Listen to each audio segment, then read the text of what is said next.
سوال پوچھا ہے کہ کیا والدین بغیر اجازت کے اپنے بچے کا، بیٹے کا مال خرچ کر سکتے ہیں یا نہیں؟ تو دیکھیں،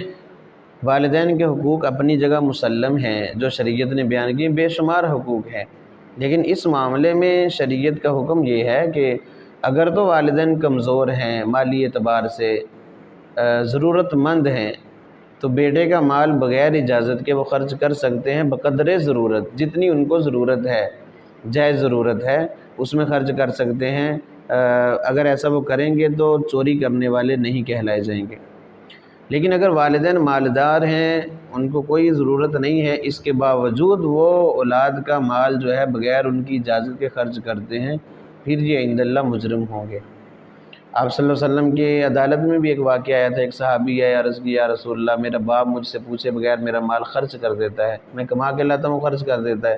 خیر یہ لمبا واقعہ ہے، اس صحابی کے اشعار، وہ سارا ترجمہ، خلاصہ جب اللہ کے نبی صلی اللہ علیہ وسلم نے اس باپ کو بلایا اور وہ اشعار سنے، تو پھر آپ صلی اللہ علیہ وسلم جو فیصلہ فرمایا تھا اس کے آخر میں وہ یہ تھا کہ آپ صلی اللہ علیہ وسلم نے وہ اشعار جب سنے تو دل بھر آیا، آنکھوں سے آنسو جاری ہو گئے، اور آپ نے اس نوجوان لڑکے کا گریبان پکڑا اور فرمایا کہ میری نظروں سے دور ہو جا، انت و مالک لابیک، تو اور تیرا سب کچھ تیرے باپ کا ہے۔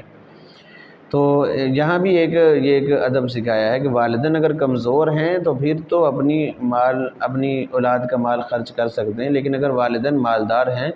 تو پھر ان کو بھی ایسے اجازت نہیں ہے، اپنے بچے کی اجازت لیں، ان کو بتائیں، پھر مال خرچ کریں، جہاں جتنی ضرورت ہو اتنا ہی خرچ کریں۔